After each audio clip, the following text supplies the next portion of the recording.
Hi aspirants, ఈరోజు మనం ఈ వీడియోలో పాలిటీ రివిజన్ క్వశ్చన్స్ అయితే చూద్దాం. ఎక్స్ప్లెనేషన్ అనేది తెలుగు మరియు ఇంగ్లీష్లో ఉంటుంది. లేట్ చేయకుండా వీడియోలోకి అయితే వెళ్దాం. Who is the first president of India after independence? మొదటి రాష్ట్రపతి ఎవరు? డాక్టర్ బాబు రాజేంద్ర ప్రసాద్. 1950 నుంచి 62 వరకు ఈయన పనిచేయడం జరిగింది. రాజ్యాంగ రచన కోసం ఏర్పాటు చేసుకున్న డ్రాఫ్టింగ్ కమిటీ చైర్మన్ ఎవరు?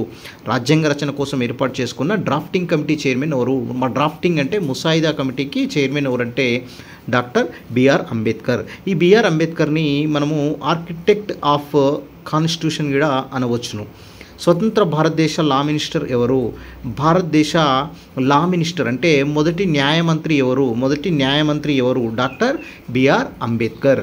ఫస్ట్ డిఫెన్స్ మినిస్టర్ ఎవరు అంటే మొదటి రక్షణ మంత్రి ఎవరు? స్వతంత్ర భారతదేశం మొదటి రక్షణ మంత్రి ఎవరంటే బల్దేవ్ సింగ్.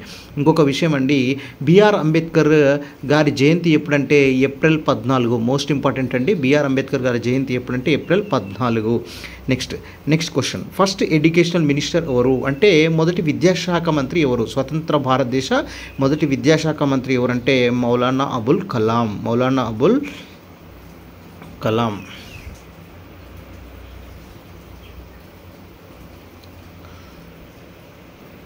నవంబర్ 11 మౌలానా అబుల్ కలాం యొక్క జయంతి కాబట్టి ఆ యొక్క దినోత్సవాన్ని మనము నేషనల్ ఎడ్యుకేషన్ డే లేదా జాతీయ విద్యా దినోత్సవంగా జరుపుకుంటున్నాము.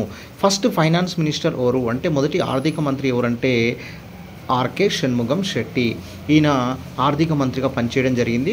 అదేవిధంగా బడ్జెట్కు సంబంధించిన ఆర్టికల్ ఎంతంటే 112 ఆర్టికల్ యాన్యువల్ ఫైనాన్షియల్ స్టేట్మెంట్, దాన్నే బడ్జెట్ అనడం జరుగుతుంది.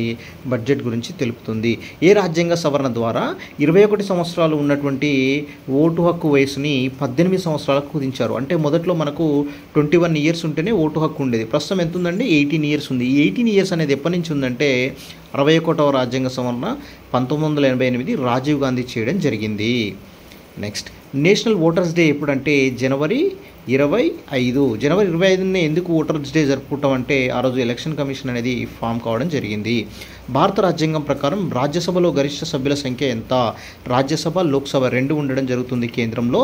అయితే రాజ్యసభలో ఉన్నటువంటి గరిష్ట సభ్యుల సంఖ్య అడుగుతుండు, ప్రస్తుత సభ్యుల సంఖ్య కాదండి. గరిష్ట సభ్యుల సంఖ్య ఎంత అంటే 250. 238 అనేవారు వివిధ రాష్ట్రాల నుంచి ఎన్నుకోబడతారు. 12 మెంబర్స్ నామినేటెడ్. అయితే రాజ్యసభ గురించి తెలిపే ఆర్టికల్ ఎంతంటే ఆర్టికల్ 80.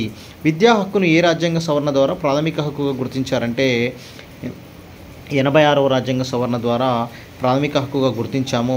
దీన్ని 21A కింద చేర్చడం జరిగింది. 21A కింద చేర్చడం జరిగింది.